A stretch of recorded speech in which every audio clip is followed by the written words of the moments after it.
سبيل الدموع سبيل مريح، تنهدى يا صاحي كي تستريح.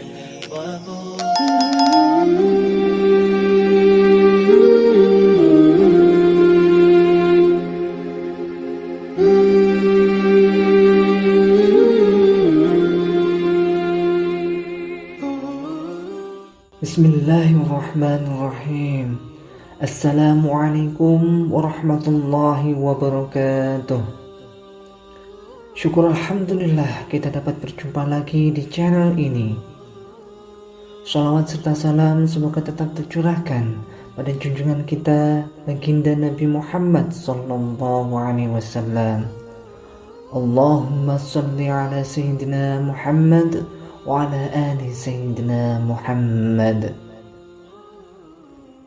Harapan dan doa kami, semoga Allah Subhanahu wa taala senantiasa memberikan kesehatan, limpahan rezeki, panjang umur, serta ampunan untuk kita semua. Amin amin ya rabbal alamin.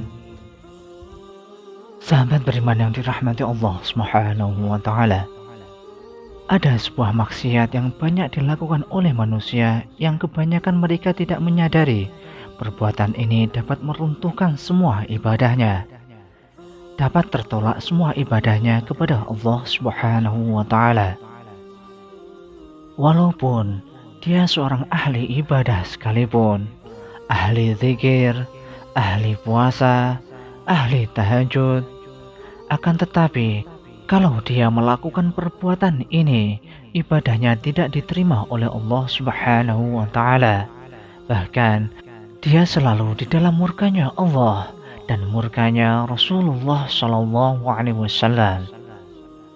Sebagaimana yang terdapat dalam kitab Al-Jauharul Mauhub wa Munbahjatul Hulub karya Allamah Syekh Ali bin Abdurrahman Al-Kalantani rahimakumullah pada halaman 157, di mana di masa kenabian Nabi Muhammad SAW, dulu ada seorang laki-laki bernama Alqamah. Dia seorang yang rajin dalam masalah ibadah, sholat, puasa, sedekah. Namun suatu waktu dia jatuh sakit yang teramat parah, tepatnya dalam keadaan sakaratul maut. Namun entah kenapa Alqamah yang taat itu kesulitan untuk melafalkan kalimat La ilaha illallah, hingga sang istri meminta tolong kepada seseorang untuk menemui Rasulullah SAW untuk menyampaikan pesan tentang keadaan suaminya pada Rasulullah SAW.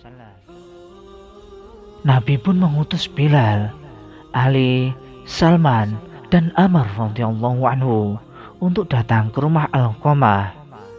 Di sana mereka menyaksikan betapa Alqamah dalam keadaan yang memprihatinkan. Mereka bertanya-tanya, bagaimana mungkin seorang yang taat pada Allah dan Rasulnya itu kesulitan dalam melafalkan kalimat La ilaha illallah. Lidah Alqamah seperti terkunci ketika akan melafalkan kalimat tersebut. Merasa khawatir, mereka kini mengutus Bilal untuk menyampaikan apa yang mereka saksikan kepada Rasulullah SAW. Rasulullah pun bertanya, apakah Alqamah masih memiliki ayah dan ibu? Ayahnya sudah meninggal, tapi dia masih memiliki seorang ibu yang sudah renta. Jawab Bilal apa adanya. Baiklah, temuilah ibu Alqamah. Aku titip salam untuknya. Jika dia masih mampu berjalan, dia bisa menghadapku. Jika tidak bisa, maka aku akan ke sana. Rasulullah menitahkan itu kepada Bilal. Sebagaimana yang dikatakan Rasulullah, Bilal menyampaikan itu pada ilmu Alqamah tanpa menambah dan mengurangi. Lebih baik aku yang menemui Rasulullah, ucap ibu Alqamah. Meski sedikit tertatih-tatih dengan tongkat sebagai penyangga, Ibu Alqamah menemui Rasulullah. Dia mengulurkan salam dan langsung disambut Rasulullah SAW. Jadi, bisakah ibu menceritakan bagaimana keadaan Alqamah yang sebenarnya? Kenapa dia nampak kesulitan melafalkan kalimat La ilaha illallah? Padahal setahu saya, dia seorang hamba yang rajin, lagi taat. Rasulullah meminta penjelasan. Karena aku murka padanya ya Rasulullah. Ibu Alqamah menjawab, apakah alasan kenapa engkau sampai murka? Karena Alqamah sudah menyakitiku. Dia lebih mengutamakan istri daripada ibunya. Dia berani menentangku demi menuruti keinginan istrinya. Rasulullah SAW pun mengangguk-ngangguk, kepala tanda mengerti bahwa yang mengunci lidah Alqamah hingga tak bisa melafalkan kalimat La ilaha illallah adalah karena murka dari ibunya sendiri. Kemudian Rasulullah memanggil Bilal, menyuruh Bilal untuk mengumpulkan kayu sebanyak-banyaknya untuk membakar tubuh Alqamah. Ya Rasulullah, kenapa engkau mau membakar putraku di depan mataku? Bagaimana perasaanku nanti? Tanya Ibu Alqamah sedih. Ya, bagaimanapun seorang ibu mana bisa melihat putranya dibakar di depan matanya sendiri. Wahai Ibu Alqamah, sejatinya siksa Allah nanti di akhirat akan lebih kejam. Segala amal yang dilakukannya selama ini tidak dapat diterima oleh Allah Subhanahu wa Ta'ala karena terhalang akan siksamu. Kebajikan yang dilakukan jadi tidak berguna dan tidak bisa membantu selamat dari api neraka. Rasulullah menjelaskan, jika engkau ingin putramu selamat dari api neraka, engkau harus merelakan apa yang telah Alqamah lakukan.